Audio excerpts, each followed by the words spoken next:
La obediencia a Dios debe ser total, debe ser completa, debe ser radical. En la Biblia encontramos la historia de los jueces, cómo ellos no obedecieron a Dios completamente. Ha muerto Josué y ahora entran a poseer la tierra que Dios les había prometido, pero su obediencia siempre fue a medias y eso trajo muchas ruinas. Vamos a ver a través de la Biblia estos ejemplos de cómo no podemos obedecer a Dios de forma parcial. El primer capítulo de Jueces, versículos del 1 al 3 dice: aconteció después de la muerte de Josué que los hijos de Israel consultaron a Jehová diciendo: ¿quién de nosotros subirá primero a pelear contra los cananeos? Y Jehová respondió: Judá subirá. He aquí que yo he entregado la tierra en sus manos. Y Judá dijo a Simeón su hermano: sube conmigo al territorio que se me ha adjudicado y peleemos contra el cananeo, y yo también iré contigo al tuyo. Y Simeón fue con él. Dios le da la orden a Judá de tomar la iniciativa. Es la tribu que siempre debía ir adelante. Y Judá fracasa al pedirle la ayuda a sus hermanos, a la tribu de Simeón. Militarmente es lógico, ir acompañado pues daba más posibilidades de ventaja, pero espiritualmente era infidelidad. Judá fracasa en obedecer totalmente. Obediencia a medias es total desobediencia. En el versículo 5 dice que hallaron a Adonibesec en Besec y pelearon contra él y derrotaron al cananeo y al fereceo. Vencen al primer rey llamado Adonibesec y este reconoce que es una causa y efecto. Cuando él dice al final, en el verso 7 del capítulo 1, entonces dijo Adonibesec: 70 reyes, cortados los pulgares de sus manos y de sus pies, recogían las migajas debajo de mi mesa. Como yo hice, así me ha pagado Dios. Y le llevaron a Jerusalén, donde murió. Este es un rey pagano, pero él está reconociendo que está pagando las consecuencias de sus actos. Es una ley, causa y efecto. Qué triste que muchos no reconocen el juicio de Dios en sus vidas y que no reconocen que sus malos actos los llevan a unas consecuencias propias del juicio de Dios. Aquí tenemos a un rey pagano reconociendo cómo Dios estaba enviando el juicio sobre su vida. Luego más adelante en el versículo 18 en adelante dice: tomó también Judá a Gaza con su territorio, Ascalón con su territorio y Ecrón con su territorio, y Jehová estaba con Judá, quien arrojó a los de las montañas, mas no pudo arrojar a los que habitaban en los llanos, los cuales tenían carros cerrados. Claramente la Biblia dice que estaba con Judá y los ayudaba cuando ellos enfrentaban a los enemigos. Pero dice el verso 19 que no pudieron arrojar a los que habitaban en los llanos porque tenían carros cerrados. Hay un contraste entre el versículo 18 y el verso 19. Judá no confió en el poder del Señor y no expulsó a los de las llanuras. El problema no es nuestra falta de poder, nuestra falta de habilidad. El problema es la falta de fe en el poder de Dios. Y asimismo, cada una de las tribus que aquí se mencionan, los de Benjamín no pudieron arrojar a los jebuseos, dice el versículo 21.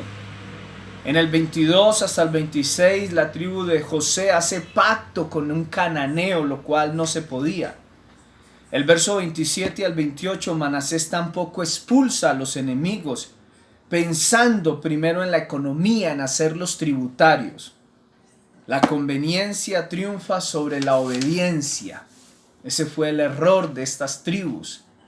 En el verso 29, los de Efraín permiten que sus enemigos vivan entre ellos. Aprendieron a convivir con los enemigos. En el verso 30, Zabulón hace tributarios a sus enemigos. En el 31 al 32, la tribu de Aser vive entre los enemigos. Ya era un nivel de deterioro mayor. Ya no permitieron que los enemigos vivieran entre ellos, sino que ellos vivieron en el territorio de los enemigos y se fueron diluyendo y fueron mezclando lo que es la verdadera espiritualidad. Pensando en una conveniencia, pensando en una lógica, pensando en un sentido común. Como no podemos destruirlos, entonces nos acomodamos. Si no puedes con tu enemigo, únete a él. Tristemente es lo que Israel hizo y tristemente es lo que nosotros solemos hacer.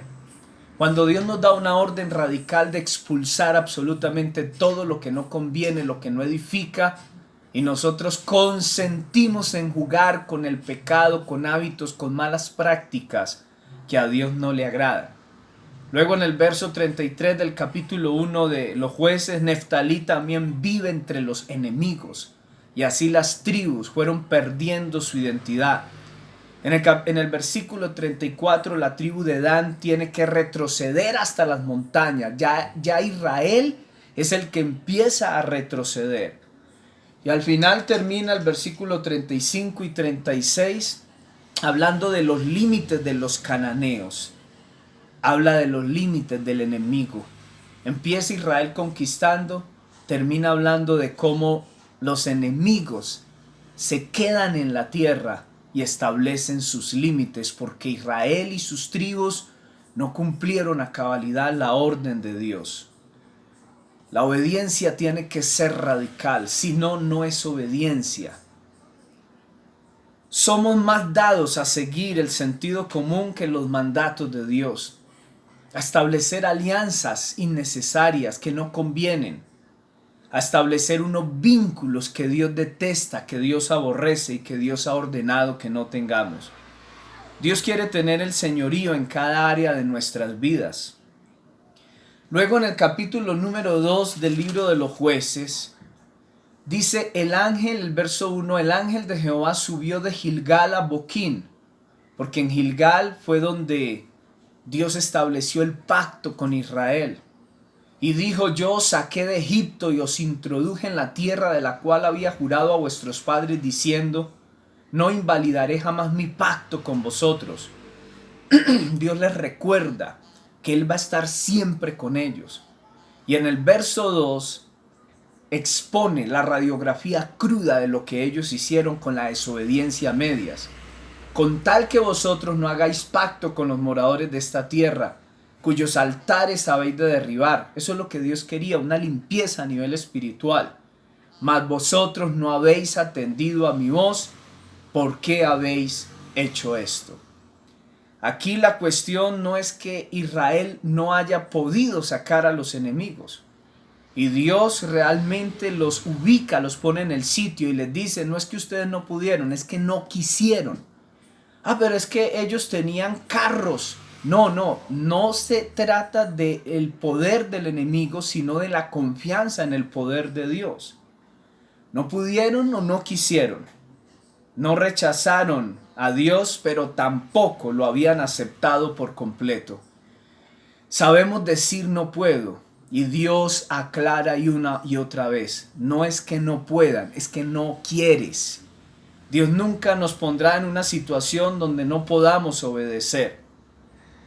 Que Dios nos ayude, porque esto trajo el juicio y el castigo de Dios sobre Israel. Y luego en el capítulo 2, verso 3, dice Dios, por tanto yo también digo, no los echaré delante de vosotros, sino que serán azotes para vuestros costados, y sus dioses os serán tropezadero. Y los enemigos que Israel no quisieron, no que no pudieron, sino que no quisieron echar, se convirtieron en el azote de ellos. Que Dios nos ayude para eliminar las excusas y que nuestro compromiso con Dios sea radical, sea de una forma total, porque la obediencia a medias es una total desobediencia. Dios te bendiga.